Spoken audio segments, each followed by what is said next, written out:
Bienvenidos a la comunidad cristiana La Misión, un espacio para crecer juntos en la fe. Con ustedes, Jorge Lonzi. Muy bien, vamos a comenzar entonces. Eh, Hoy nos toca empezar a leer Juan, ¿sí? Vamos a leer Juan. Ya estamos casi dándole la vuelta a todo el Nuevo Testamento. Nos falta ahora todo lo que escribió Juan, nos falta. Nos falta, bueno, el Evangelio de San Juan, nos falta primera, segunda y tercera de Juan, y después el Apocalipsis. O sea, son las cosas que nos faltan leer para terminar todo lo que nos toca leer. O sea que todo lo que nos queda leer es toda autoría de Juan. Eh, ¿Cómo es? Después de eso, después que terminemos todas estas cosas que tenemos que leer, que nos va a llevar un tiempo, no sé cuándo, tal vez 2 meses nos lleven, vamos a ver con qué continuamos. Pero estoy ahí pronto, muy probable que pronto haga madurez espiritual, lo haga por Zoom, pero no solamente para nosotros, sino abierto para el que quiera participar, como hicimos con la misión. Así que es muy probable que lo haga dentro de poco. eh, Compartiendo con los chicos uno ve cómo Dios va renovando las cosas que uno va diciendo y demás, así que bueno, por ahí lo vamos a hacer seguramente dentro de poco, no creo que pase mucho tiempo. Vamos a ver qué pasa. Así que bueno, vamos a arrancar. Entonces, primera de Juan, vamos a leer, ¿sí? Con la versión que leemos siempre. Si ustedes quieren aportar algo, ustedes saben que pueden participar, no hay ningún problema por eso. Enseguida levantan la mano ahí y ponen el micrófono y hablan nomás. Hola, hola, Raúl y Caro, y se sumaron abajo. Hola, hola, estoy viendo ahí. Bueno, vamos a comenzar. Entonces, leemos. Dice, antes que nada existiera, yo estoy en la versión NBB, ¿sí? Nueva Biblia Viva. Antes que nada existiera, ya existía la palabra. Y la palabra estaba con Dios porque aquel que es la palabra era Dios. Él estaba con Dios en el principio. Por medio de él, todas las cosas fueron creadas y no existe nada que él no haya creado. En él estaba la vida y la vida era también la luz de la humanidad. Esta luz brilla en la oscuridad y la oscuridad no puede apagarla. Dios envió como testigo a un hombre llamado Juan para que les hablara a todos de la luz y por medio de él todos creyeran. Juan no era la luz, él solo vino a guiar a todos hacia la luz. La luz verdadera, la luz que alumbra a todo ser humano, ya estaba por llegar a este mundo. El que es la luz estaba en el mundo, y Dios creó el mundo por medio de él, pero el mundo no lo reconoció. Vino a este mundo que es suyo, y los suyos no le recibieron. Pero a todos los que lo recibieron, a los que creen en él, les dio el derecho de ser hijos de Dios. Los hijos de Dios no nacen de la sangre, ni por deseos naturales o por voluntad humana, sino que nacen de Dios. Y la palabra se hizo hombre y habitó entre nosotros, y hemos visto su gloria, la gloria que le pertenece al Hijo único del Padre, en el que abundan el amor y la verdad. Juan habló de él y a voz en cuello gritó, este es, es del que yo les había dicho que venía después de mí, pero él es más importante que yo, porque existía antes que yo. De la abundancia que hay en él, todos hemos recibido bendición sobre bendición. Por medio de Moisés recibimos la ley, mientras que por medio de Jesucristo recibimos el amor y la verdad. A Dios nadie lo ha visto nunca, pero el Hijo único, que es Dios mismo y siempre está en unión con el Padre, nos ha enseñado cómo es para que así lo podamos conocer. Los judíos de Jerusalén enviaron, voy a parar ahí antes de que te venga la conversación de Juan con los fariseos y con los judíos. Toda la introducción que hace Juan de Jesucristo mismo es maravillosa porque es una descripción del Señor impresionante. es tremendamente profundo lo que él está diciendo. Podemos rescatar muchos datos ahí de aquel a quien hemos creído, ¿no? Porque habla de la identidad de Jesús, habla de quién es Él, habla de que todas las cosas fueron creadas por Él, para Él, cosas que después Pablo afirma también. Pero lo que dice Juan no lo dice nadie prácticamente en todos los evangelios, ninguno de los otros tres lo dice. Juan resalta la preeminencia de Cristo sobre todas las cosas, lo atemporal que era, porque Él estaba desde el principio y Él va a estar por la eternidad. Por eso dice que antes que todo existiera, ya existía la palabra. Él como es, lo describe a Jesús como la palabra, ¿no? Y esa palabra que fue la que hizo todo, dice que estaba en el principio, y dice que la palabra era Dios mismo, que estaba con Dios, pero Dios mismo era la palabra. Luego de todo lo que leemos, termina hablando de Jesucristo, o sea que todo lo que está diciendo arriba se está refiriendo a Jesús, se refiere a Cristo.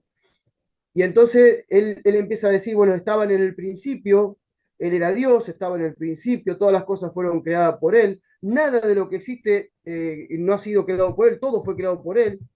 Y dice que en Él estaba la vida y que esa vida que Él tenía era la luz de la humanidad. Y entonces Él dice que la humanidad está en la oscuridad, pero que esta luz que Él trae es la que saca a la humanidad de esa oscuridad y que la oscuridad de ninguna manera puede apagarla. Entonces dice que antes que Él viniera, Dios levanta a Juan el Bautista con la misma voz que tenía Elías. De hecho, ahora vamos a ver cuando los fariseos le preguntan a Elías quién es él habla y recita las palabras del profeta Isaías. Ahora, dice aquí que Dios envió como testigo a un hombre llamado Juan para que le hablara a todos sobre la luz y por medio de él todos creyeran. O sea, y aclara, Juan no era la luz, sino que él vino a guiar a todos hacia la luz. Y un poco, quiero detener un poco acá, en que nosotros somos la generación que le prepara el retorno a Jesús. O sea, Juan el Bautista vino con la voz de Elías, con el espíritu de Elías, no era Elías, pero sí con el espíritu, quiere decir con las formas y con el mensaje. Él vino a abrirle camino al Señor para que entrara a la tierra, para que se manifestara en la tierra el Hijo de Dios. Pero nosotros somos la generación que también con la voz de Elías y con el espíritu de Elías, somos los que le preparamos el retorno al Señor. Por eso qué importante que es que nosotros podamos hacer lo mismo que hizo Juan. Dice acá que Juan, si bien no era la luz, nosotros no somos la luz, pero sí la luz está en nosotros y a través de nuestro se manifiesta la luz. Y nosotros somos los que tenemos que guiar a los que están en la oscuridad a la luz. Fíjate que dice, él solo vino a guiar a todos hacia la luz. Dice, la luz verdadera ya alumbraba a todo ser humano, ya estaba llegando a este mundo. Dice, verso 10 dice, el que es la luz estaba en el mundo y Dios creó todo por medio de él, pero el mundo no lo reconoció, sino que el mundo, que es suyo, vino al mundo, que es suyo y los suyos no lo recibieron. Dice, ¿para qué? Y ahí, bueno, la clásica que siempre recitamos cuando hablamos de la salvación y demás, dice, todo lo que le recibieron le dio el derecho de ser hijo de Dios. Y ahí habla lo que siempre hablamos cuando enseñamos acerca de la evangelización, que nadie puede nacer de nuevo por voluntad de carne, ni por deseos humanos, ni por voluntad humana, sino que nacen por voluntad de Dios. Eso lo aclara ahí Juan, perdón, sí, sí, lo aclara Juan mientras está recitando y diciendo todo esto acerca de Juan el Bautista. Ahora, sigue sobre la palabra, vuelve sobre la palabra, y dice que la palabra se hizo hombre y habitó entre nosotros, y hemos visto su gloria, la gloria que pertenece al único Hijo del Padre, en el cual abundan el amor y la verdad. O sea, sigue hablando de que Cristo es la palabra. Bueno, yo no voy a hablar de esto ahora porque ya prediqué sobre esto. Ya la prédica sobre la palabra me despaché y dije todas las cosas que tenía que decir sobre Cristo como la palabra. Nunca se olviden que todas las cosas fueron creadas por la palabra. ¿Sí? O sea, dice la tierra estaba desordenada y vacía, y Dios dijo, o sea, la palabra es creativa, Jesús es la palabra. Por eso a veces yo me quedo un poco ahí pensando cuando muchos dicen, bueno, soltá la palabra porque la palabra que vos decís es creativa, crea ambiente y un montón de cosas, y yo esperemos, tranquilo con lo que decimos porque no vamos a incurrir en una herejía en lo que estemos diciendo, porque cuando estamos hablando de la palabra, estamos hablando de Cristo. Si yo suelto la palabra de Cristo, creo ambiente, pero si yo digo lo que se me ocurre a mí, en cualquier lugar las cosas no van a cambiar. No, yo declaro, yo decreto, yo digo, guarda, porque lo que crea ambiente y lo que transforma las cosas y lo que da vida es la palabra, y la palabra es Cristo. Debo soltar a Cristo en un lugar, debo manifestar a Cristo, debo manifestar su verdad para que ese ambiente cambie. Cerrado el paréntesis, dice que la palabra habitó entre nosotros, o sea, se hizo hombre. Y esto es lo más glorioso del evangelio que nosotros predicamos. Esta es la diferencia que nosotros tenemos con cualquier religión del mundo. Cualquier religión del mundo, el Dios que profesan, nunca se hizo carne. Y si toman algún personaje como su Dios que se ha hecho carne, bueno, murió y nunca resucitó.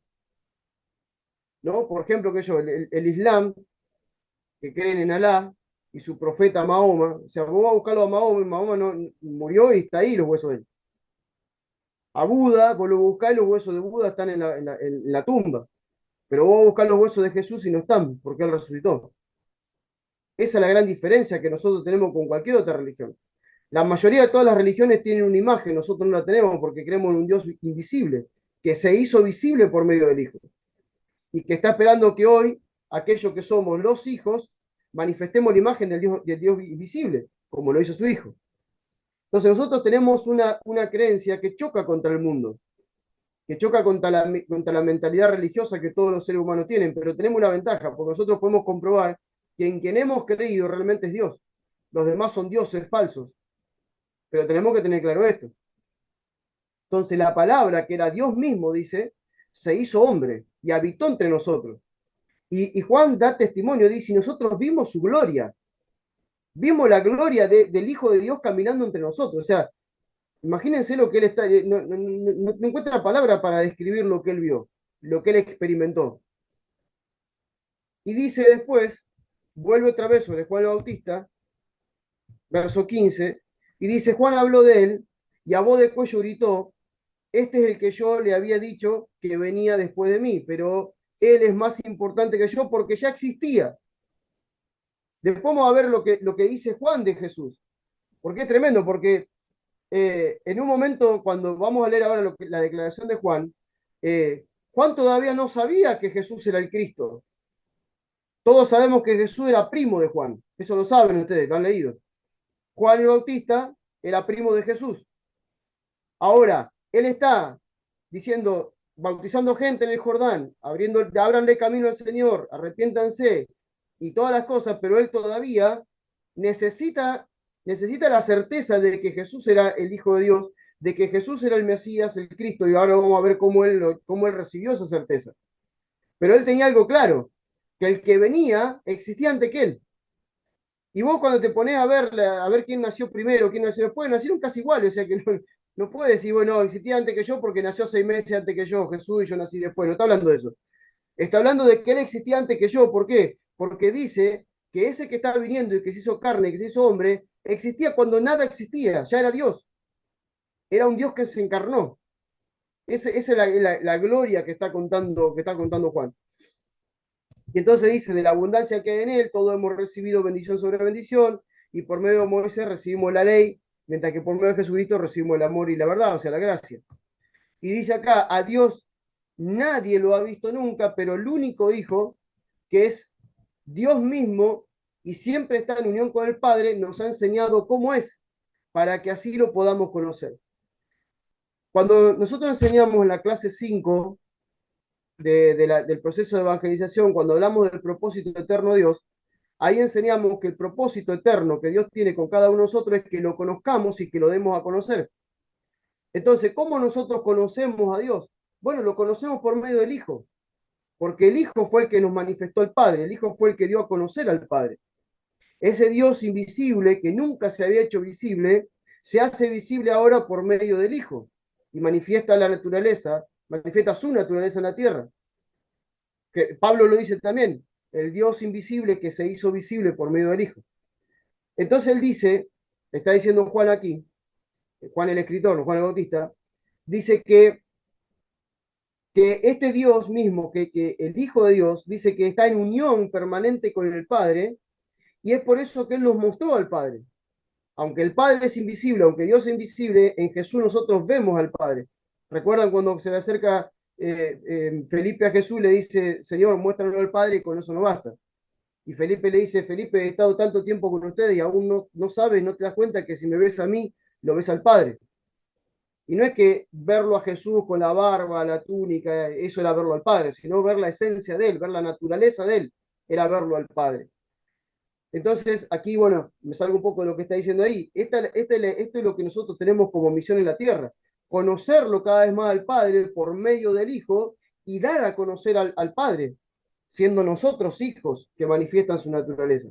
Por eso que la creencia cristiana va mucho más allá de una religión. Todas las religiones no tienen como fin manifestar una imagen como si nosotros la tenemos. Las diferentes religiones del mundo están buscando siempre algún beneficio para ellos mismos, y bueno, tratar de cumplir ciertas normas, ciertas leyes. Por ejemplo, que los más estrictos en eso son los musulmanes, porque el musulmán vive por el Islam, o sea, vive por lo que dice el libro, vive por lo que dice el Corán, o sea, el que es realmente musulmán vive por eso. Pero así todo está manifestando leyes o formas de vida que es un libro, pero no que expresa un Dios hecho hombre. Nosotros sí, nosotros tenemos una naturaleza que manifestar. Por eso que el musulmán, por ejemplo, manifiesta lo que está en el Corán. Es como cuando el judío manifiesta lo que está en la ley. Más nosotros, la gloria de este nuevo pacto, como lo hablábamos con Ariel otro día que lo enseñábamos en el nuevo nacimiento, ahora nosotros tenemos un Dios que se metió dentro nuestro. Y ese Dios que está dentro nuestro dice que puso en nosotros sus leyes, ¿sí?, en nuestra mente y nuestro corazón. Entonces nosotros ahora no tenemos, desde acá adentro manifestamos ese Dios. Esa es la gloria del nuevo pacto. ¿Hasta acá algo? ¿Algo que quieran decir? ¿O opinar? ¿O preguntar?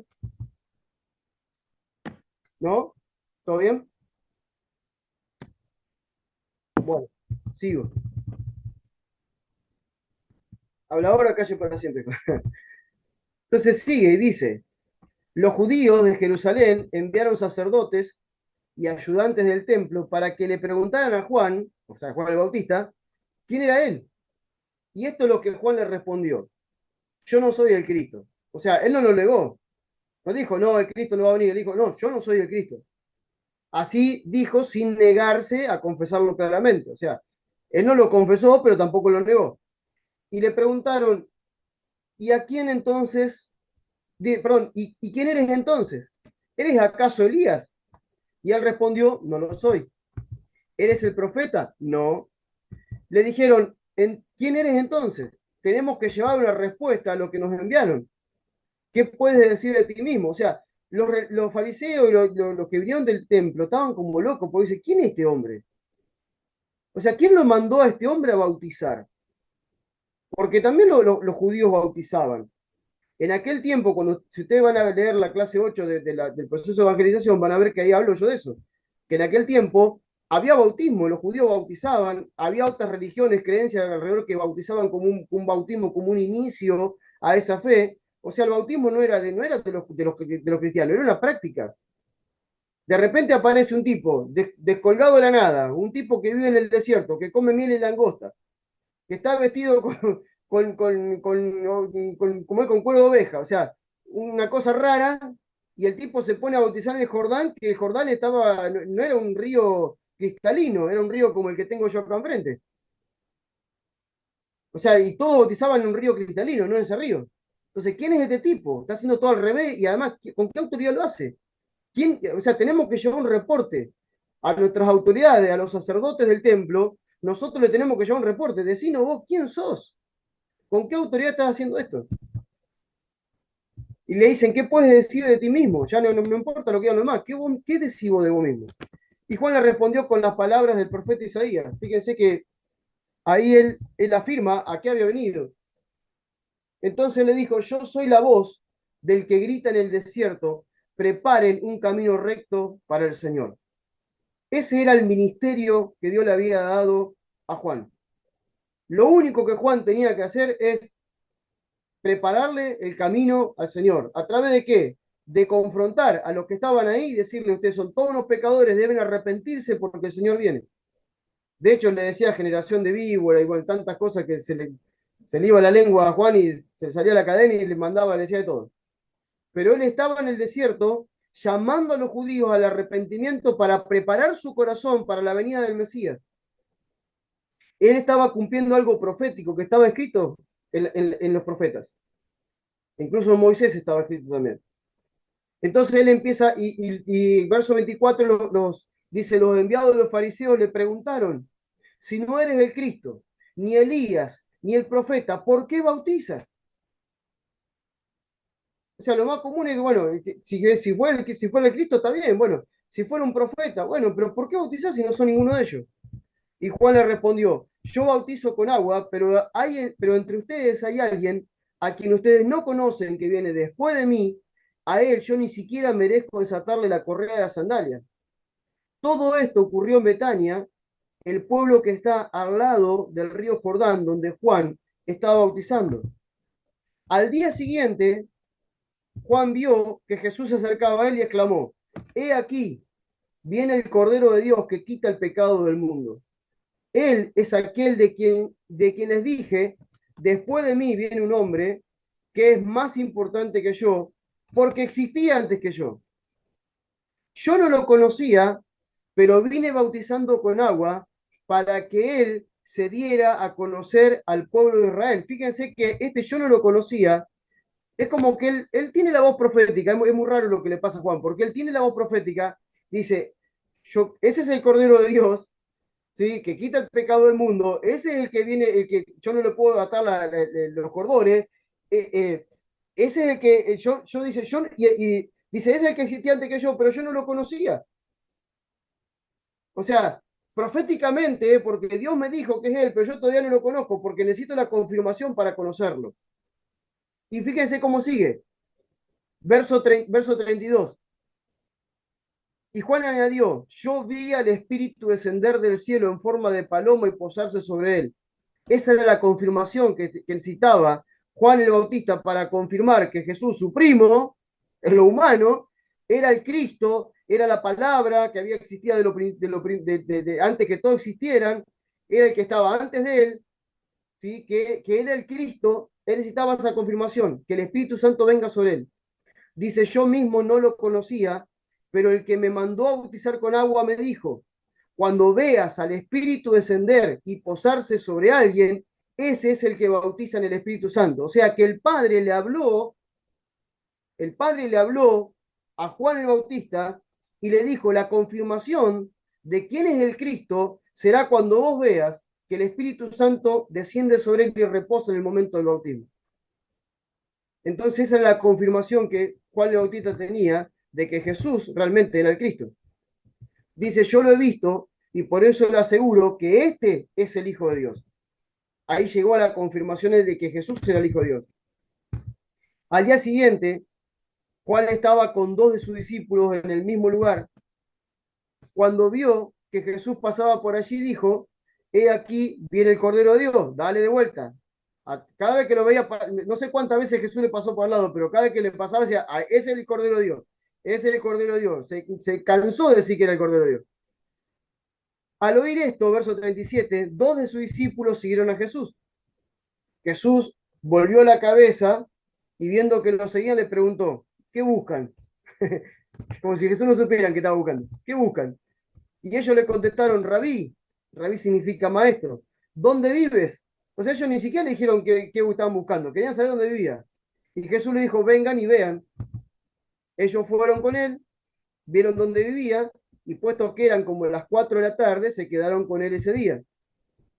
Andrés, hermano de Simón Pedro, era uno de los dos que había seguido a Jesús después de oír a Juan. Andrés, al primero que encontró, fue a su hermano Simón y le dijo, hemos encontrado al Mesías, es decir, al Cristo. Entonces Andrés llevó a Simón a donde estaba Jesús. Jesús lo miró fijamente y le dijo, tú eres Simón, el hijo de Juan. De ahora en adelante te llamarás Cefas, o sea, Pedro. Acá ya Fíjense cómo empieza a reclutar sus discípulos.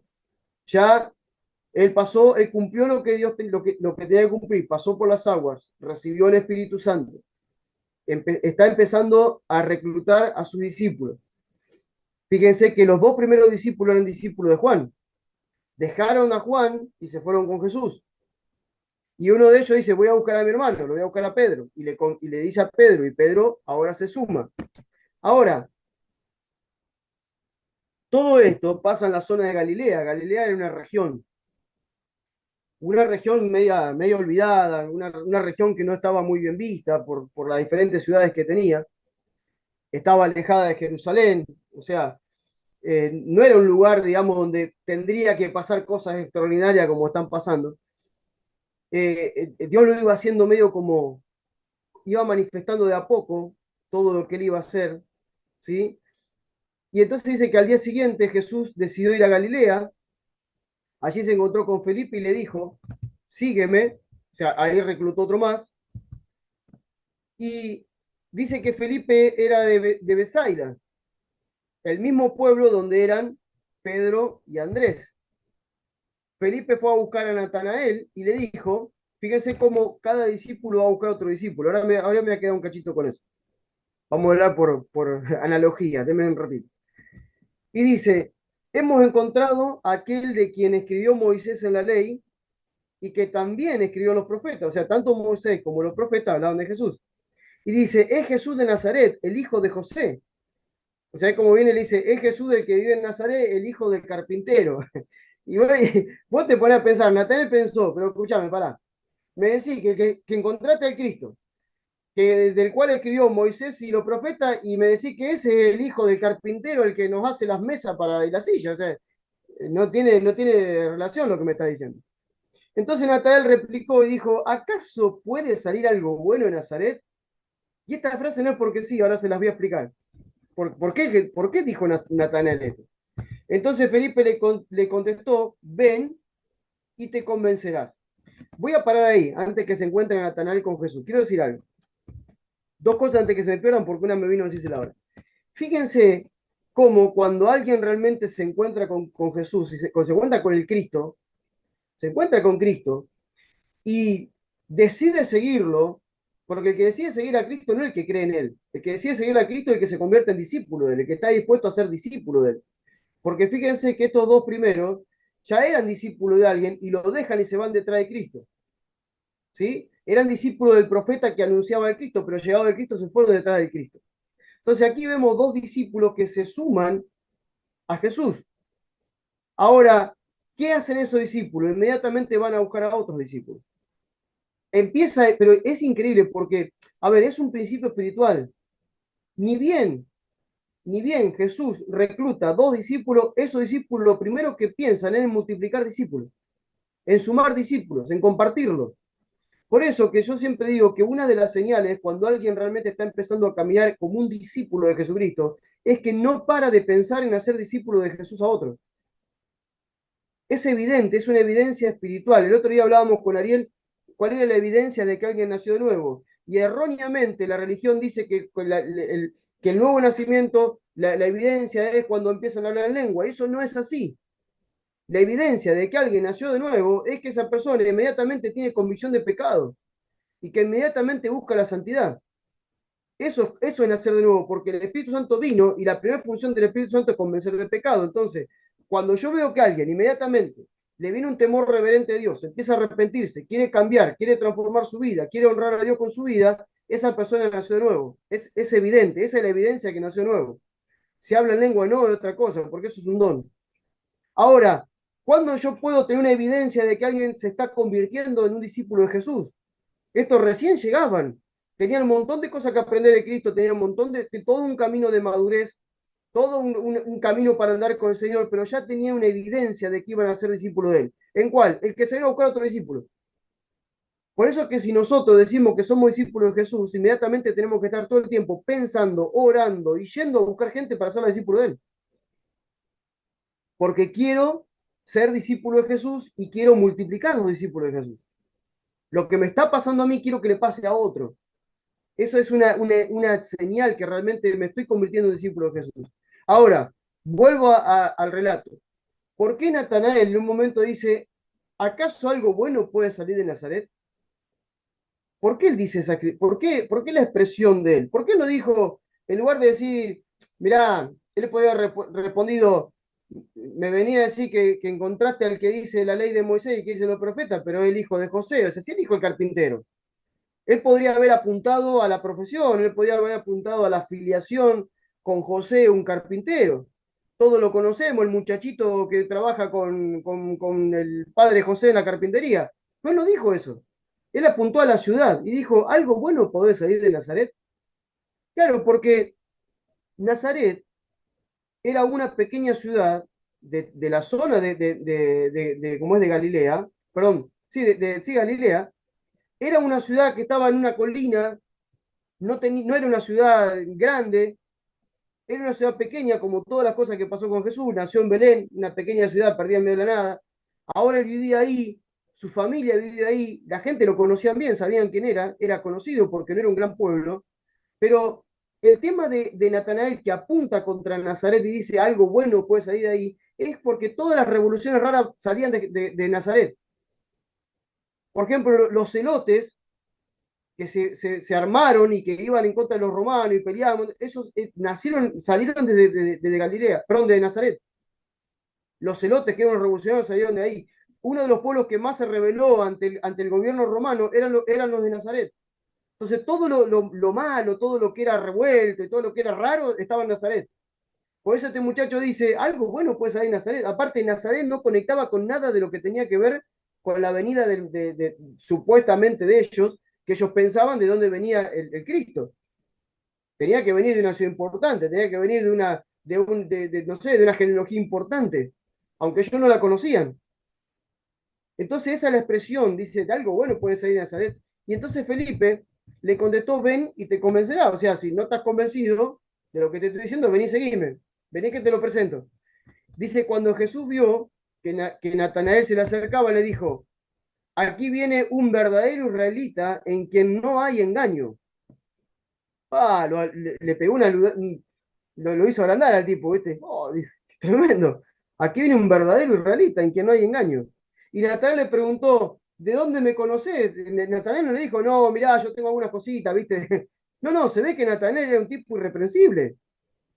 Y el tipo dice, ¿de dónde me conocés? Como diciendo, sí, lo que vos estás describiendo es como todos me conocen como alguien que soy una persona recta, que no tengo engaño, pero ¿dónde me conocés vos?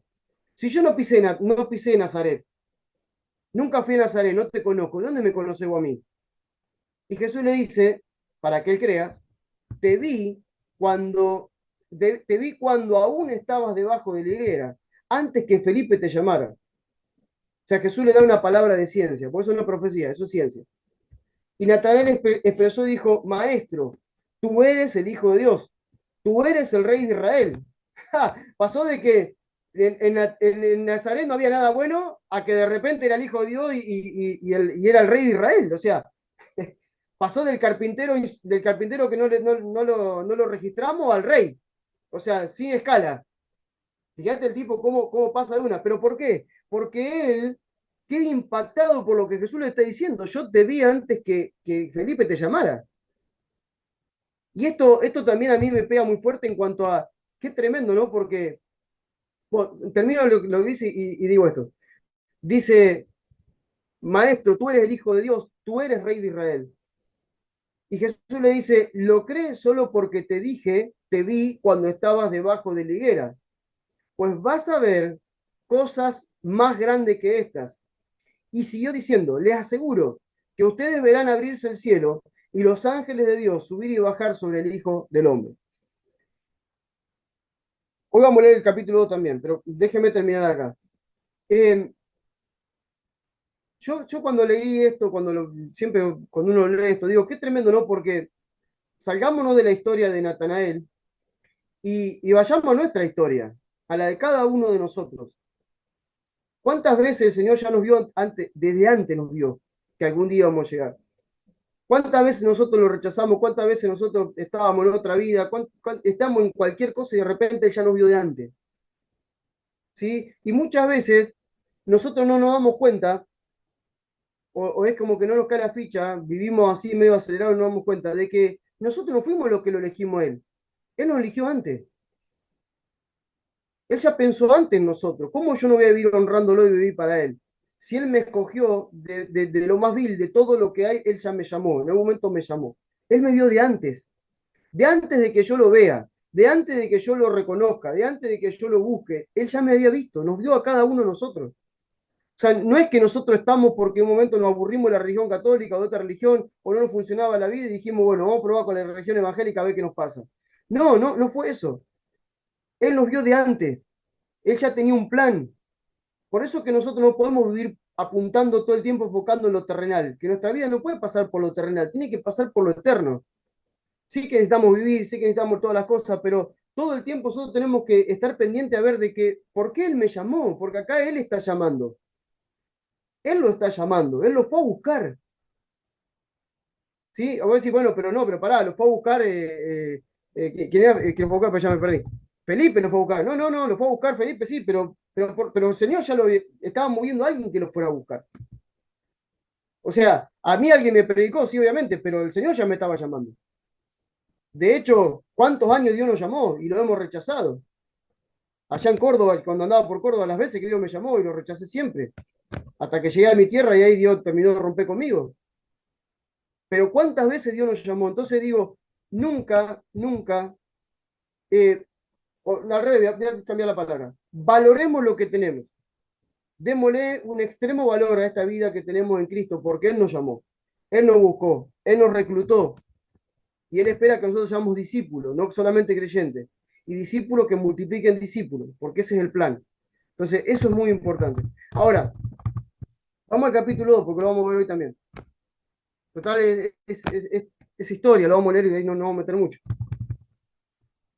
Dice, 3 días más tarde, quiero leer el capítulo 2 porque hay algo interesante en el capítulo 2. Dice, 3 días más tarde hubo una boda en el pueblo de Caná de Galilea, o sea, otro pueblo dentro de la región de Galilea. Y la madre de Jesús estaba allí. Dice, también Jesús y sus discípulos habían sido invitados a la boda, o sea que ya Jesús ya tenía sus discípulos, ya venía reclutando gente. Bueno, conocemos la historia, el vino se acabó, entonces la madre de Jesús le dijo, ya no tiene vino. Ustedes saben toda la historia, no le voy a leer la historia, porque ustedes ya la conocen. Vamos a avanzar. Que él le dijo, llenen las tinajas con agua, bueno, y de esas tinajas salió vino, ustedes ya saben toda la historia, ¿no? La conocen bien. Ahora, quiero avanzar un poquito más, abajo. Jesús, verso 11. Jesús hizo esta señal, que fue la primera en Caná de Galilea. Así dio a conocer su gloria y sus discípulos creyeron en él. Esta frase es tremenda porque yo digo, ¿cuántas veces Dios nos tiene que mostrar cosas para que creamos? Natanael viene de decir, este es el carpintero que no le voy a dar bolilla y pasa, no, tú eres el hijo de Dios, el rey de Israel, y ahora de repente necesito una señal para creer. O sea, qué cabezones que somos muchas veces. ¿Cuánto nos cuesta realmente creer en su soberanía, creer en su poder, o sea, creer en sus atributos? Nos cuesta creer en los atributos de Dios, de que Él está en todo lugar, que todo lo sabe, que todo lo puede. O sea, nos cuesta creer los atributos de Dios, de que Él gobierna sobre todas las cosas, que nada se le escapa de Él. Como Jesús decía, ¿acaso ustedes creen que al Padre se le escapa algo si hasta los pelos de ustedes tienen contados?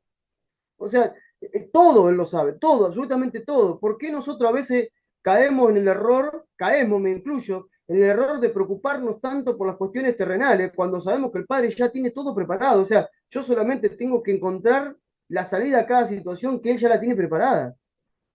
Porque si pasamos por ciertas cuestiones, porque Él lo permite, pero mientras lo permite también hay una puerta de salida.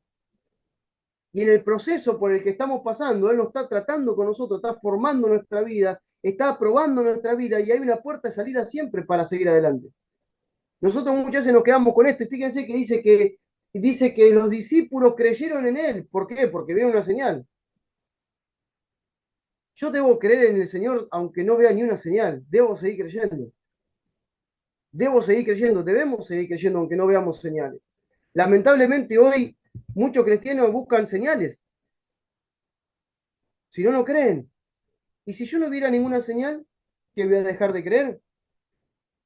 más señal que la que tengo en la cruz y una tumba vacía, ¿no me alcanza con eso?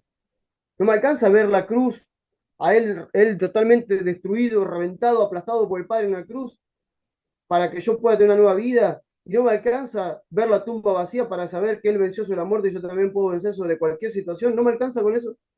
Me debería alcanzar. Pero muchas veces tenemos esta cuestión de que nos vamos enredando en las cosas del mundo, vamos perdiendo tiempo de oración sobre todas las cosas, tiempo de meditación en la palabra, tiempo de comunión con Él, y bueno, las cosas nos empiezan a pasar por arriba. Dice, después de esto, Jesús fue al pueblo de Capernaum con su madre, sus hermanos y sus discípulos, y se quedaron unos días. Y acá hay una parte que todos la conocemos, pero quiero hacer una explicación de esto.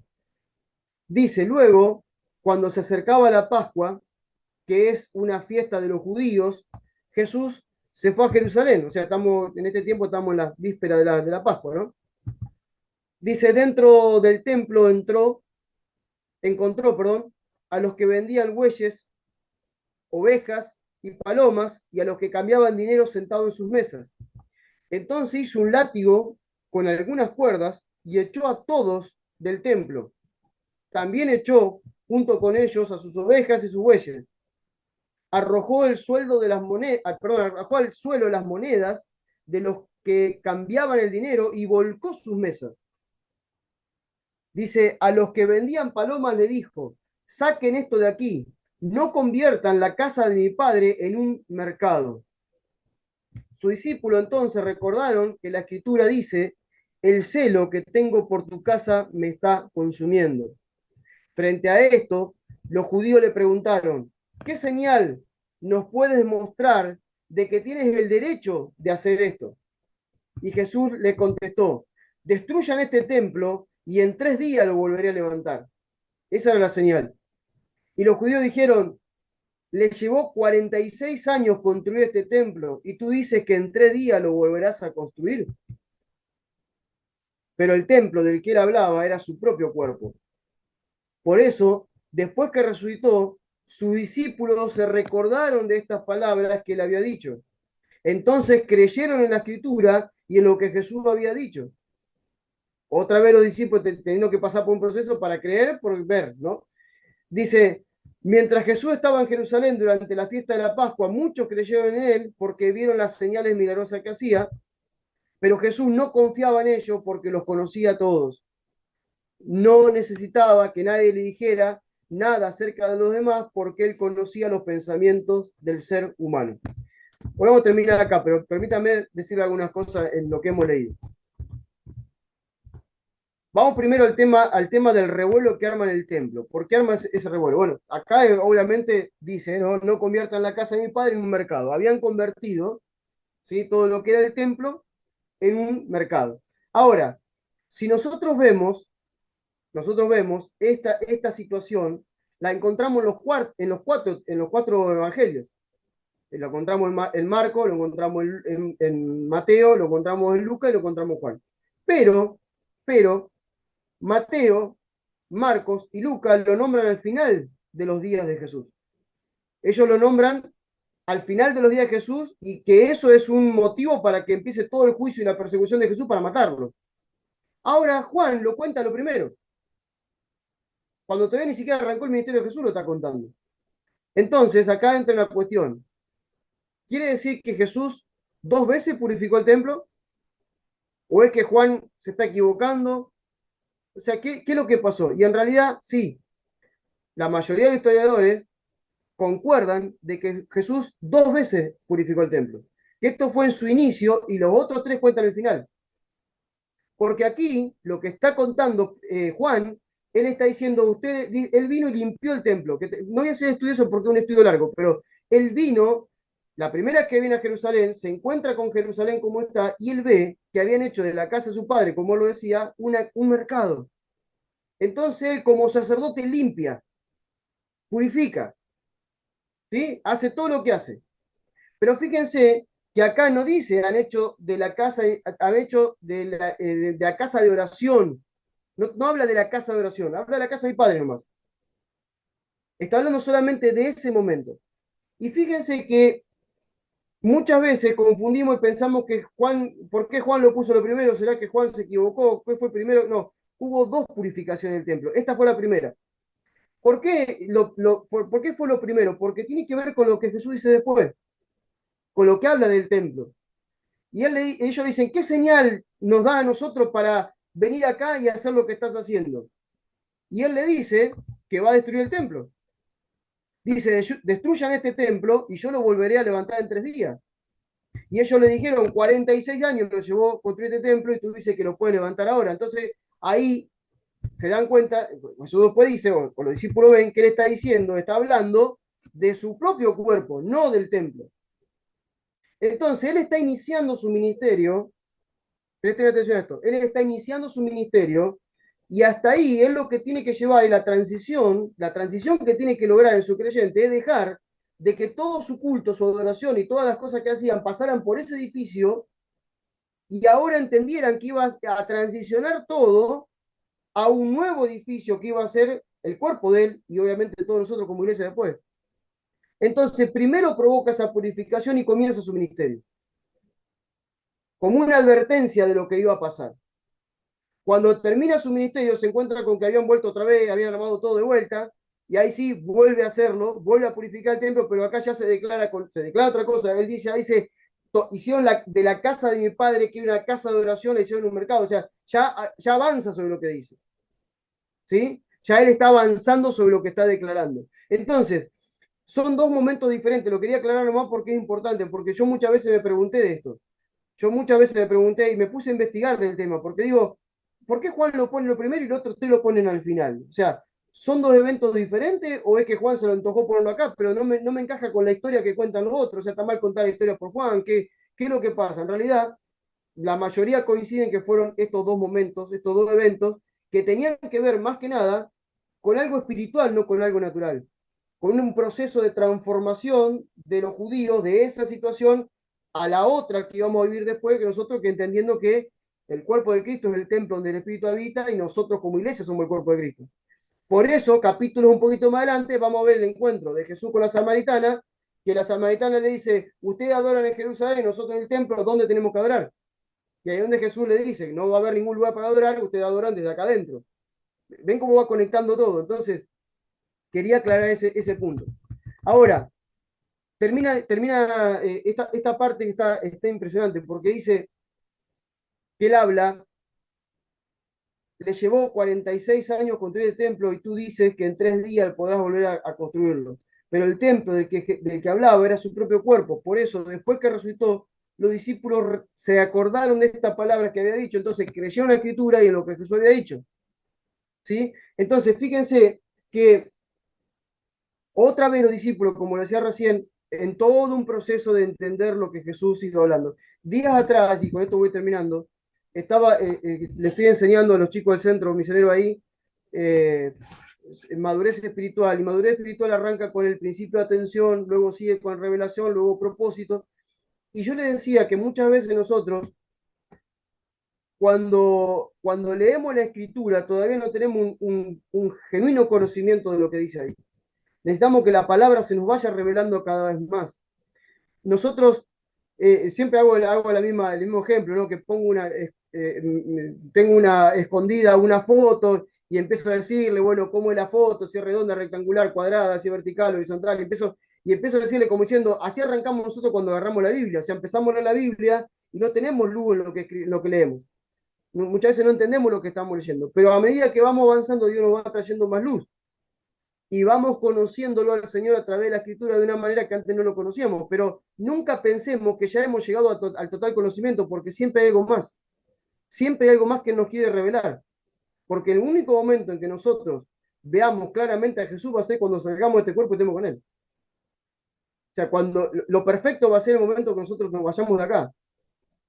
Mientras tanto, vamos viendo como vemos como a través de un espejo, vamos viendo, a ver qué pasa, a ver, pero vamos, o sea, nunca pensemos que hemos entendido todo.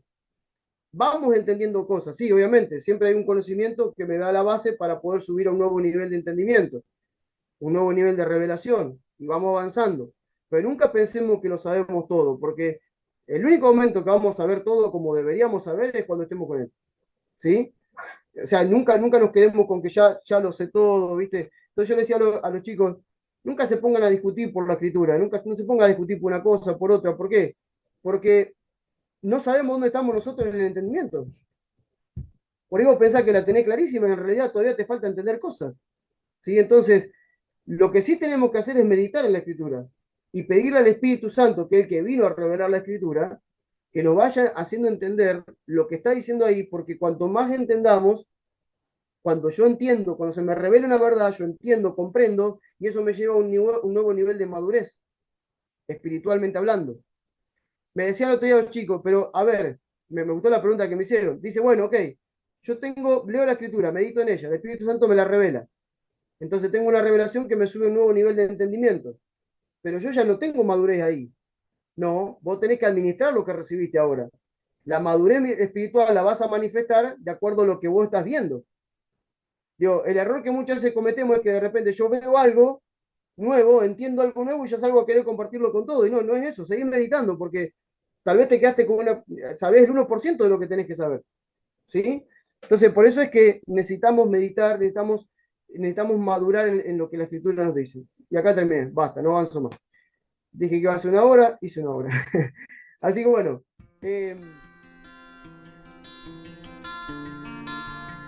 Muchas gracias por haber compartido este tiempo con nosotros. Esperamos que haya sido de mucha luz para tu entendimiento. Visita nuestro sitio web, lamision.online